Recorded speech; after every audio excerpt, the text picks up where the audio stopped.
नमस्कार, होमिल टीवी भारत में स्वागत है। उत्तर प्रदेश सरकार के पर्यटन एवं संस्कृति मंत्री जयवीर सिंह ने संगीत नाटक अकादमी सम्मान समारोह 2026 को लेकर आयोजित प्रेस कॉन्फ्रेंस में प्रदेश की सांस्कृतिक उपलब्धियों और कलाकारों के सम्मान से जुड़ी महत्वपूर्ण जानकारी साझा की।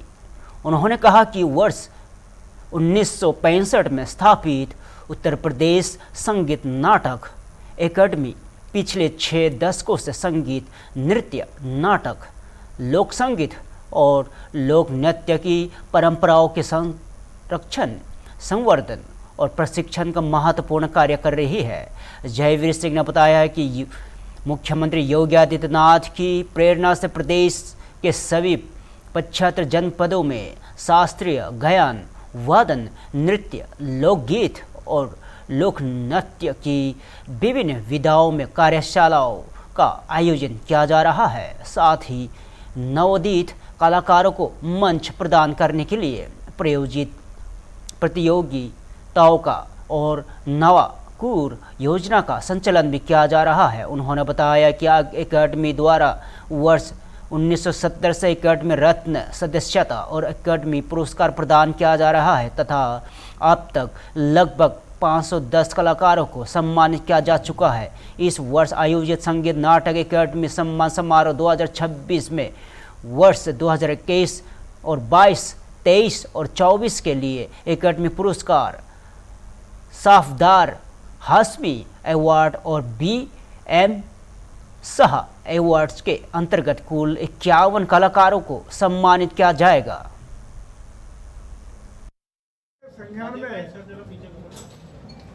आदरणीय मुख्यमंत्री योगी आदित्यनाथ जी के नेतृत्व में 2022 के चुनाव के बाद दूसरी बार सरकार के गठन के बाद जब से दायित्व तो हम लोगों को संस्कृति और पर्यटन विभाग का मिला, उसके बाद पर्यटन और संस्कृति दोनों में ही कार्यशैली में नीतियों, रीतियों, कार्यक्रमों में व्यापक रूप से सुधारात्मक परिवर्तन करने का ठोस प्रयास शुरू किए गए। उन ठोस प्रयासों में जहाँ संस्कृति विभाग में रहता था कि हमारे जो विभिन्न अकेडमियाँ हैं, संस्थान हैं, उनके कलाकारों की बात हो, प्रदेश के अन्य विभिन्न विधाओं के नृत्य, संगीत, नाट्य, वादन, इन सब में जो कलाकार थे उनको भी उनकी अपेक्षा के अनुरूप हम कार्यक्रम नहीं दे पाते थे। कार्यक्रम कहीं एक निश्चित महानगरों तक सीमित थे। जो भी कलाकारों को कार्यक्रम मिलते थे, पहले कार्यक्रम मिलने में कहीं दिक्कत होती थी, मिल भी जाता था तो उनको भुगतान के तमाम शिकायत रहती थी। इन सब परिस्थितियों और बातों को देखते हुए हम लोगों ने उस समय तय किया कि पूरे प्रदेश में जितने भी हमारे विभिन्न विधाओं के कलाकार हैं उनको वर्गीकरण कराने का, ABC 3 कैटेगरी कराने का, तीनों कैटेगरी का मानदेय निर्धारित कराने का हम लोगों ने निर्णय लिया। यही नहीं, और उसके परिणाम स्वरूप आज प्रदेश भर में 17,000 कलाकार हमारे रजिस्टर्ड हैं, ऑनलाइन रजिस्टर्ड हैं। तो जो रजिस्टर्ड कलाकार हैं उनकी कैटेगरी निश्चित की गई और उन कैटेगरी का अलग अलग मानदेय ABC 3 कैटेगरी का निर्धारित किया गया। तीनों कैटेगरी के मानदेय के अनुरूप ये प्रयास किया गया कि प्रदेश के ग्रामीण अंचल तक हमारी जो यूनिवर्सिटियां हैं, डिग्री कॉलेज हैं, इंटर कॉलेज हैं, उन सब तक हमारी जो कलाकार हैं उनकी प्रस्तुतियां, हमारी संस्कृति का प्रचार प्रसार, उपलब्धियां, ये सब आम जन तक पहुंच सकें। और प्रयास ये भी रहा कि जब हम लोग यूनिवर्सिटी में कोई कार्यक्रम देंगे, खर्चे भी कम होंगे क्योंकि आयोजन university, degree college, inter college कराएगा और वहाँ 2 पीढ़ी के लोग होंगे, छात्र और उनके अभिभावक, दोनों के सामने अपनी संस्कृति, अपनी धरोहरें, अपनी विरासत को सांस्कृतिक तरीके से पहुँचाने का काम हो सकेगा। उसी के क्रम में व्यापक रूप से हम लोगों ने ये ग्रामीण अंचल तक पहुँचाने का काम किया। साथ ही साथ हमारी जो अलग अलग अकेडमियाँ थी, इसका एक और परिणाम आया कि जो हम लोग कलाकारों को कार्यक्रम दे रहे हैं तो ये सुनिश्चित किया गया कि प्रत्येक कलाकार को साल में कम से कम 3 कार्यक्रम जो रजिस्टर्ड कलाकार हैं उनको कराएं, और जब कलाकार का कार्यक्रम हम लोग उसको दें उसी दिन उसके साथ उसका 50% उसके मानदेय का भुगतान करेंगे। परफॉर्म करने के 15 दिन के अंदर उसका शेष भुगतान उसके अकाउंट में पहुंचेगा, ताकि किसी प्रकार की कोई धारमेल या भ्रष्टाचार की शिकायत न रह सके, ये भी सुनिश्चित किया गया। इसके तहत 17,000 कलाकारों को लगातार हम लोग विभिन्न विधाओं के कार्यक्रम गांव के देहात से लेकर महानगरों तक विभिन्न अवसरों पर देने का काम कर रहे हैं, और हमारी university, degree college, inter college और अन्य संस्थान और अकेडमियाँ इसमें शामिल हैं। इसके हमारी जो उत्तर प्रदेश संगीत नाटक अकेडमी, विभिन्न अकेडमियों में महत्वपूर्ण अकेडमी हमारी उत्तर प्रदेश संगीत नाटक अकेडमी है। यहाँ के जो अकेडमी के द्वारा संगीत, नृत्य, नाटक और लोक संगीत, लोक नाट्य की परंपराओं के प्रचार, प्रसार और संवर्धन और परिरक्षण का कार्य महत्वपूर्ण तरीके से दायित्व निर्वहन। दिल्ली के मालवीय नगर स्थित एक होटल में लगी भीषण आग को लेकर साउथ जोन के चीफ फायर ऑफिसर ए.के. मालिक ने राहत और बचाव अभियान की जानकारी दी है। उन्होंने बताया कि सुबह करीब 8:50 पर होटल में आग लगने की सूचना मिली थी। जैसे जैसे घटनास्थल से कॉल्स की संख्या बढ़ती गई, फायर ब्रिगेड की गाड़ियों और अधिकारियों की संख्या भी बढ़ाई गई। मौके पर पहुंची टीमों ने एक साथ आग बुझाने और रेस्क्यू ऑपरेशन चलाया, जिसके तहत 39 लोगों को सुरक्षित निकलकर कैट्स एम्बुलेंस के माध्यम से नज़दीकी हॉस्पिटल में पहुंचाया गया। ए.के. मालिक ने बताया कि घायलों को अलग अलग हॉस्पिटलों में भर्ती कराया गया है और उनकी स्थिति की जानकारी जुटाने के लिए विशेष टीमें भेजी गई हैं। फिलहाल घायलों और प्रभावित लोगों को अंतिम आंकड़ा एकत्रित किया जा रहा है, और उन्होंने यहां भी बताया है कि बचाव अभियान के दौरान एक फायरमैन घायल हो गया है। चीफ फायर ऑफिसर के अनुसार इमारत का निरीक्षण करने पर पाया गया है कि भवन लगभग पूरी तरह बंद था और धुएं के बाहर निकलने की पर्याप्त व्यवस्था नहीं थी। उन्होंने कहा है कि इस प्रकार की इमारतें आग लगने की स्थिति में चिमनी की तरह आग करती है, और जिससे धुआं तेजी से फैलता है और अंदर मौजूद लोगों को बाहर निकलने का पर्याप्त समय नहीं मिल पाता। सुरक्षा के मद्देनज़र इमारत पूरी तरह सील कर दिया गया है।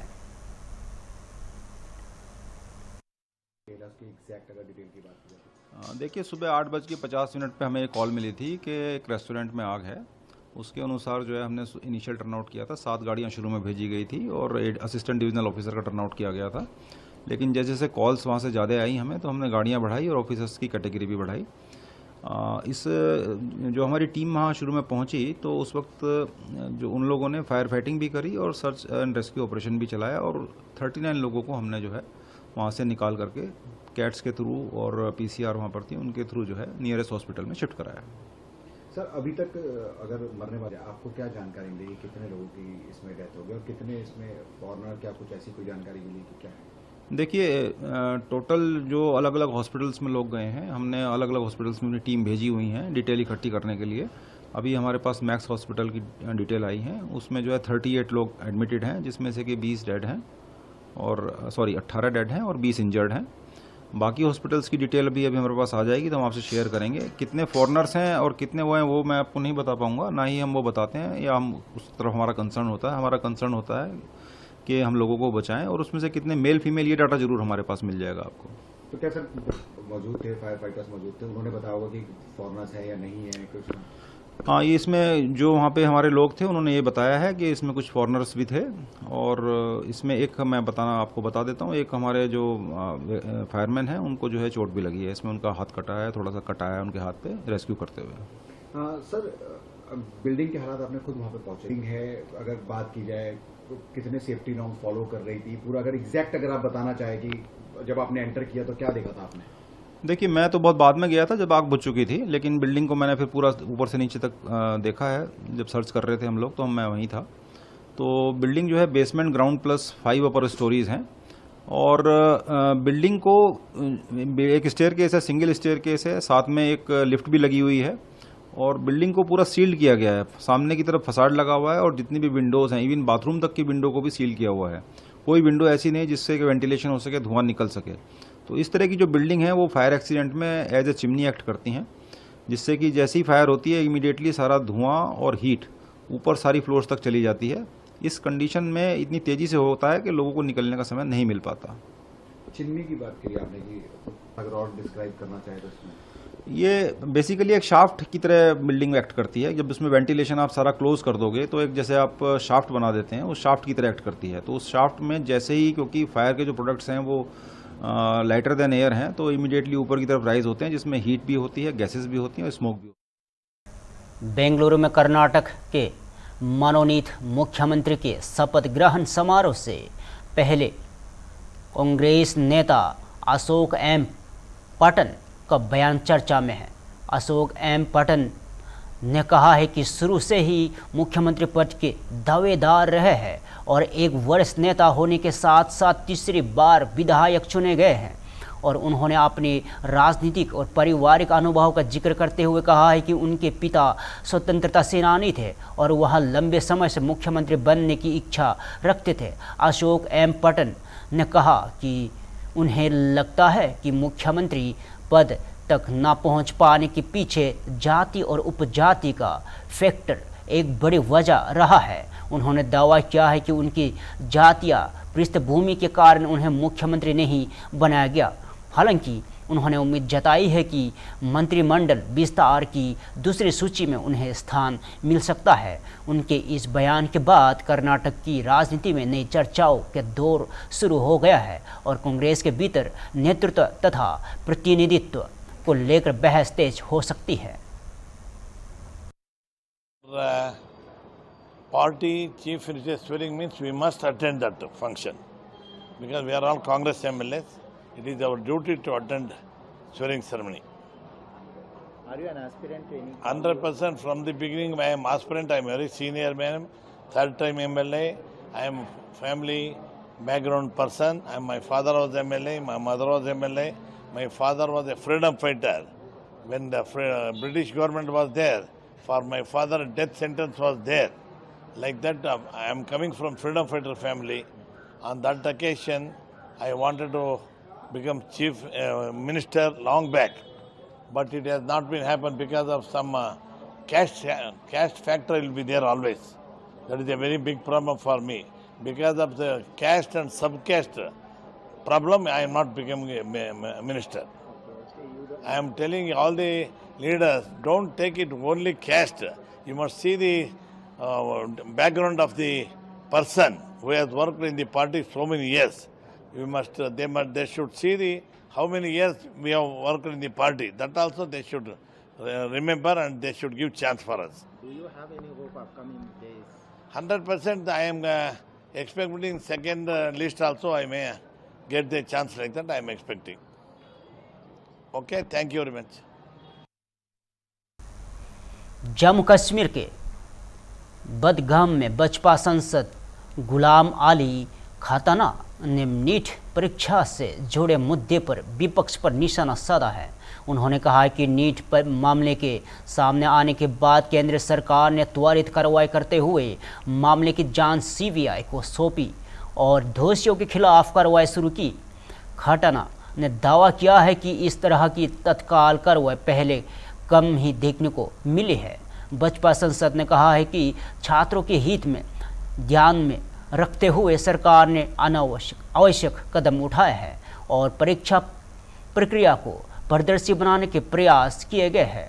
और उन्होंने विपक्ष पर आरोप लगाते हुए कहा है कि उसने संवेदनशील मुद्दों पर विभ्रम और अफरा तफरी का माहौल बनाने की कोशिश की। और गुलाम अली खताना ने कहा है कि ऐसे समय में सकारात्मक सुझाव और रचनात्मक सहयोग अधिक महत्वपूर्ण होता है।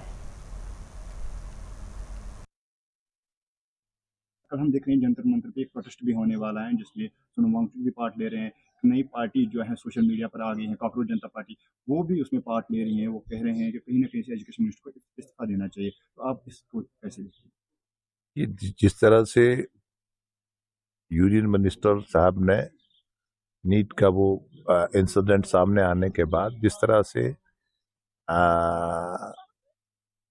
जो कल्प्रिट्स है उनके खिलाफ कार्रवाई सीबीआई के माध्यम से शुरू करा है, और जिस तरह से ट्रांसपेरेंसी और फुल प्रूफ मैकेनिज्म का शुरुआत करी है, मुझे नहीं लगता है कि इतना इंस्टेंट कोई एक्शन कभी हुआ हो।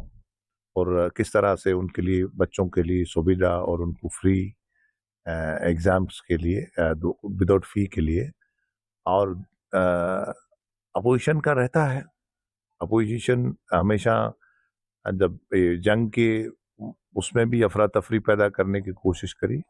अपोजिशन का तो काम रहता है नून के नुक्ते रहना, लेकिन अच्छा है, पॉजिटिव बात करें तो ठीक है, लेकिन दुश्मन के साथ खड़े होके मुखालफत करना ये अच्छा नहीं है। वही दूसरी दिल्ली के मालवीय नगर के अग्निकांड में घायलों के इलाज को लेकर मैक्स हेल्थ केयर के group medical director doctor Sandeep Bhudiraja के महत्वपूर्ण जानकारी साझा की है। उन्होंने बताया है कि हॉस्पिटल में भर्ती कई घायलों का इलाज जारी है और उनमें से 8 मरीजों को वेंटिलेटर सपोर्ट कर रखा गया है और डॉक्टरों के अनुसार अधिकांश गंभीर मरीजों के फेफड़ों को धुएं और जहरीले धुएं के प्रभाव से नुकसान पहुंचा है। और डॉक्टर संदीप धुदिर राजा ने बताया कि अधिकांश घायलों को मामूली जलन की चोटें आई है, जबकि गहरे बर्न्स के मामले अपेक्षाकृत कम हैं। और उन्होंने कहा है कि 5 मरीजों की हालत स्थिर थी और प्राथमिक उपचार के बाद उन्हें हॉस्पिटल से छुट्टी दे दी गई है। और उन्होंने बताया है कि घायलों में मुख्य रूप से 3 प्रकार की चोटें देखी गई है। पहली धुएं के कारण फेफड़ों में चोट, और दूसरी आँख से झलने से चोट, और तीसरी हड्डियों की चोटें। कई लोगों ने बताया कि जान बचाने के लिए उन्हें इमारत की ऊपरी मंजिलों से कूदना पड़ा और जिससे फ्रैक्चर और अन्य गंभीर चोटें आई। मैक्स हॉस्पिटल के अनुसार इस हादसे में हॉस्पिटल लाए गए 18 लोगों की मौत हुई है और जिनमें से 9 पुरुष और 9 महिलाएं शामिल हैं। और हॉस्पिटल प्रशासन सभी घायलों को बेहतर चिकित्सा सुविधा उपलब्ध कराने में जुटा हुआ है। वेंटिलेटर पे हैं, उनका इलाज चल रहा है। वेंटिलेटर पे जो पेशेंट्स हैं, मेजॉरिटी ऑफ देम को वही एस्फिक्सिएशन वाली इंजरी हुई है जिसमें स्मोक की वजह से लंग्स में इंजरी हो जाती है। इनमें से माइनर बर्न्स हैं सबके, ज़्यादा डीप बर्न्स नहीं है। एक पेशेंट था जिसके 20-25% से ऊपर बर्न्स थे, वो वेंटिलेटर पे था पेशेंट, तो उसको हमने सफ्दरजंग के बर्न्स वार्ड में शिफ्ट कर दिया है। 5 पेशेंट स्टेबल थे, माइनर इंजरीज के साथ आए थे, तो उनको इनिशियल फर्स्ट एड ट्रीटमेंट देके वो डिस्चार्ज हो गए हैं। जो पेशेंट्स बेसिकली 2-3 तरह की इंजरीज थी प्रोडोमिनेटली। एक जैसे मैंने कहा लंग्स की इंजरी थी एस्फिक्सिएशन वाली, सेकंड माइनर बर्न्स, और तीसरी बोन्स इंजरी, बिकॉज काफ़ी पेशेंट्स ने क्लेम किया कि वो ऊपर बिल्डिंग से उन्होंने जंप किया था, तो जिसकी वजह से फ्रैक्चर्स थे, लॉन्ग बोन फ्रैक्चर्स थे, पेल्विक बोन फ्रैक्चर था। एक पेशेंट का स्पाइनल इंजरी है जिसकी सर्जरी हो रही है न्यूरो सर्जरी में।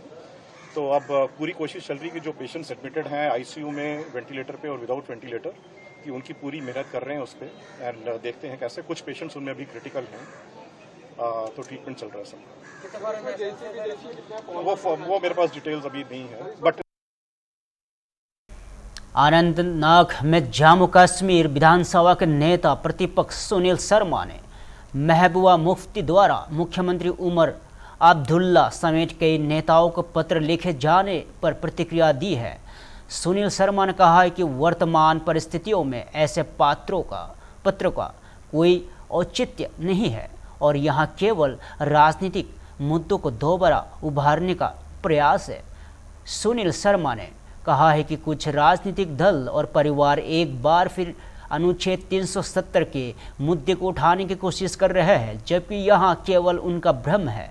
उन्होंने कहा है कि जम्मू कश्मीर को राज्य का दर्जा देना बसपा के एजेंडे का हिस्सा है और इस संबंध में पहले भी स्पष्ट किया जा चुका है कि उचित समय पर राज्य का दर्जा बहाल किया जाएगा। उन्होंने दावा किया है कि प्रदेश में सुरक्षा और शांति की स्थिति लगातार सुधार हुआ है और शर्मा के अनुसार पिछले वर्षों की तुलना में हालत काफ़ी बेहतर हुए है और स्थानीय युवाओं के हथियार उठाने की घटनाओं में भी कमी आई है। उन्होंने कहा है कि राज्य का दर्जा तभी दिया जाना चाहिए जब यहाँ पूरी तरह सुनिश्चित हो जाए कि क्षेत्र में स्थायी शांति और स्थिरता कायम है।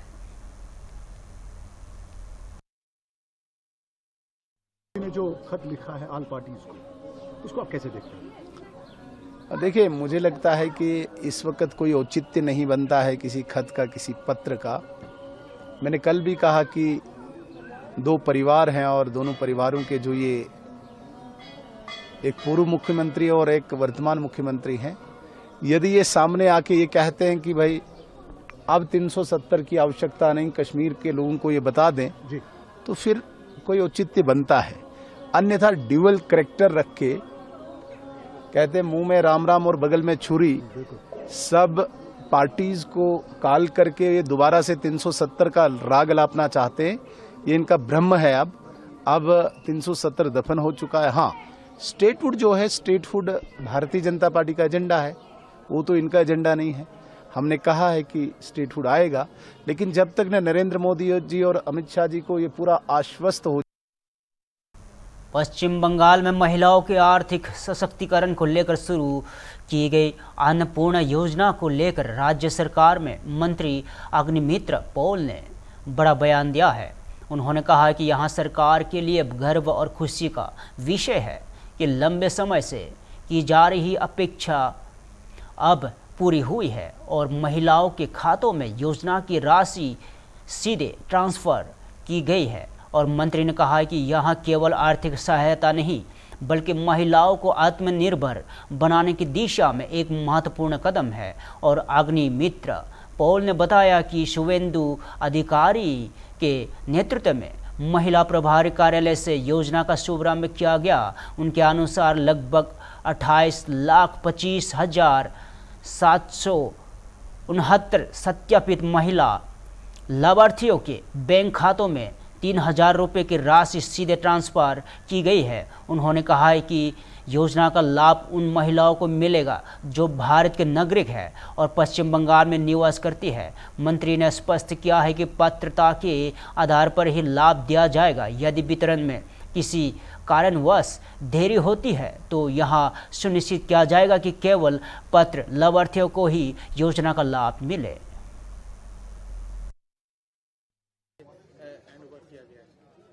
देखिए, हमारे लिए बहुत गर्व की और बहुत आनंद की मुहूर्त है कि हम लोग इतना साल, इतना दिन हम लोग अपेक्षा किए थे कि कब हमारा सरकार बनेगा और कब हम लोग महिला के हाथ में ये 3,000 अन्नपूर्णा योजना। ये सिर्फ पैसा नहीं है, ये एक आर्थिक इंडिपेंडेंस, फाइनेंशियल इंडिपेंडेंस, एक सक्षम होने का एक दिशा कि हम अपने पैर में खड़ा हो सकते हैं। 3,000 रुपया से हम थोड़े थोड़े करके कुछ शुरू कर सकते हैं। तो माननीय मुख्यमंत्री शुभेंदु अधिकारी जी का नेतृत्व में आज हमारे वुमेन एंड चाइल्ड दफ्तर से ये लॉन्च किया गया और करीब 28,25,769 फॉर्म्स अभी तक हम लोग फॉर्म सिर्फ नहीं, माने डायरेक्ट बेनिफिट ट्रांसफर करके आज बैंक में हम लोग पैसा दिए हैं। लगातार जिस तरह से जो फॉर्म फिलअप की बात कर रहे हैं, लगातार इस पे भी थोड़े से लोगों को संशय देखा जा रहा है। क्या कहना चाहेंगे जिस तरह का ये आप लोगों ने डॉक्यूमेंटेशन की बात की है? सीएम ने भी कहा है कि जो बाहर के हैं, बांग्लादेश के हैं, जो नॉन फॉरेनर्स हैं, जो इंडियन नहीं है, उनके लिए थोड़ा प्रॉब्लम है। देखिए, फिलहाल के लिए इतना ही। तब तक देखते रहे होम टीवी भारत।